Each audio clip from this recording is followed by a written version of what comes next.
Last time we got more into the politics of the Korean government and what political considerations were going on in Beijing. Now the Japanese are back on the move. My name's Stefan, and this is Japan at War.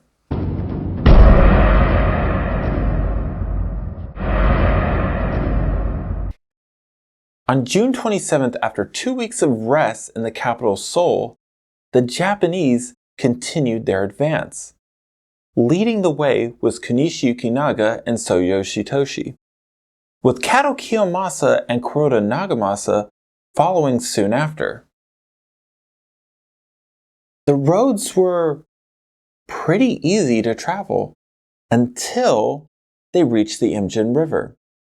The road north led them to a steep ridge and dropped sharply into the river, with the only way down a pretty dangerous narrow ravine. And this wasn't really a big obstacle though, honestly. Crossing the actual river, though, was. They didn't have any boats, and on top of that was the Korean army waiting for them on the other side of the river.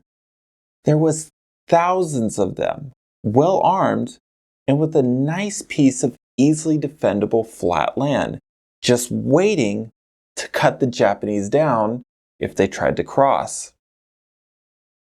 With their way blocked, Kunishi, Kato, and Kuroda Nagamasa set up camp and decided to rest further and wait. Kim Young-won had done something pretty incredible. He had actually put the Japanese in check. With an already sizable force, he was soon joined by Han Eung-in, who was sent by the Korean government, and brought with him an army of around 5,000 soldiers, which brought the total number of soldiers the Koreans had at approximately 12,000, which was still smaller than the Japanese army that was close to 20,000, but with such an advantageous position, this difference in numbers didn't really matter. There was also a pretty big problem though. There wasn't a real single commander. Now, if you remember back to the last episode, Commander Sin Kak had been executed on Kim Young-won's recommendation due to not following orders. And in his defense, this was insubordination, but Sin Kak also had a victory. And even though it was a small victory, it was the first real victory at land that the Koreans had, and it was a badly needed symbol. And well, the government kind of blamed Kim. As such, they had informed Han Eung-in that he wasn't under Kim's commands and didn't have to follow his orders. 10 days, the combined Japanese forces waited on the Imjin River's south bank. It then became clear to them that the Koreans weren't simply going to retreat as they had done at the Han. And then they got a pretty good idea. They would pretend to retreat themselves. The Koreans, when they saw this, were thrilled. One of the younger commanders, Sin Kil, actually made a big show that he wanted to pursue the Japanese. One of the older, more experienced commanders, though, Yu Kik-ryang, wasn't so sure, and he tried to tell him that they should just wait and see what happens. Sin Kil actually drew his sword on the man and not only called him stupid, but a coward as well. Yu, in an attempt to save face, told the younger commander that he would lead the charge, but not him. Government official Han Eung-in decided that he too needed to attack and started to ready his men. Some of his veteran soldiers who had fought against the Jurchens told him that this might actually be a trap. He responded by having them executed. Kim Young-won, the whole thing was a bad idea, but he really couldn't do anything as Han Eung-in was exempt from taking his orders. With Yu Ryung leading the way, about half of the Korean forces crossed the Imjin River and made their way to the Japanese abandoned camp.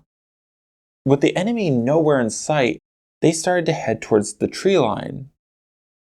Then the Japanese opened up with a full volley. They had been hiding in the tree line the entire time. The Koreans panicked and ran back to the shoreline.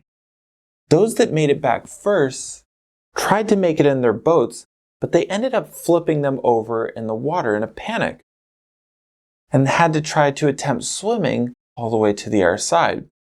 The commander, Yu Ryung, proved his bravery by making a last stand by the shoreline, yelling loudly that this is the place where I will stand and this is the place where I will die. Sin-kil also died by the shoreline. The Koreans had lost most of the men that had gone over to chase down the Japanese. And yet the Koreans were still in a pretty good position. They still had at least half of their forces on the other side, and even the boats that had been left on the other side were very few in number.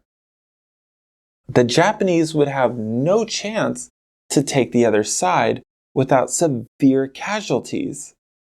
And that's being incredibly generous to the Japanese. That's not how events played out, though. After seeing what can only be described as a slaughter, the Korean soldiers were very unnerved. They were so worked up that when a civil officer rode away on his horse, the men yelled, "Our commander is running away again." The misinformation quickly spread throughout the soldiers, and the men started to throw down their weapons and run from the battlefield. Kim tried to keep the men together, but not even the actual commander could calm the men down, and he too was forced to flee. This could have been a real turning point for the Koreans in the war. And based on the fact that the Japanese had waited 10 days before doing anything, I'd actually say that they understood that too. And although Kim had made questionable decisions before, and this still was his defeat, I think it would be really unfair to blame this on him. So, who would I place the blame on? Honestly, the government. They had issued the execution for Sin-kak. They could have made the decision to bring him in for trial. And they also made it impossible for the Korean forces at this battle to have a clear chain of command. But these are my opinions on it, and I would love to hear yours in the comment section below. By June 7th, the entirety of the Japanese forces that had crossed over the river and marched towards the town of Kaesong. Kim Myung-won had already made his way there first with as many of the survivors as he could gather, and took all the supplies that he could, and had his men destroy everything that they couldn't bring with them.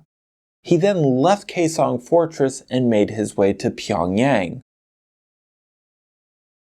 When the Japanese made their way to Kaesong, they were delighted to find that they wouldn't have to fight to take it.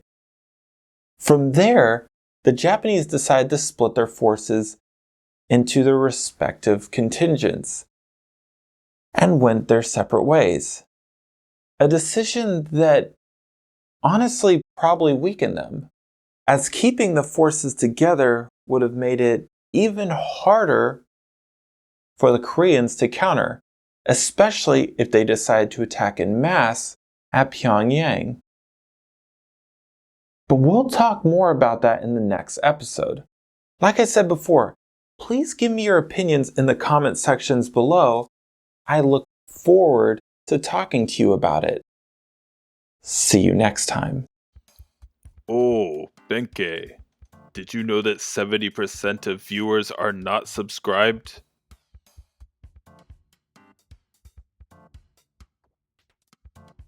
What?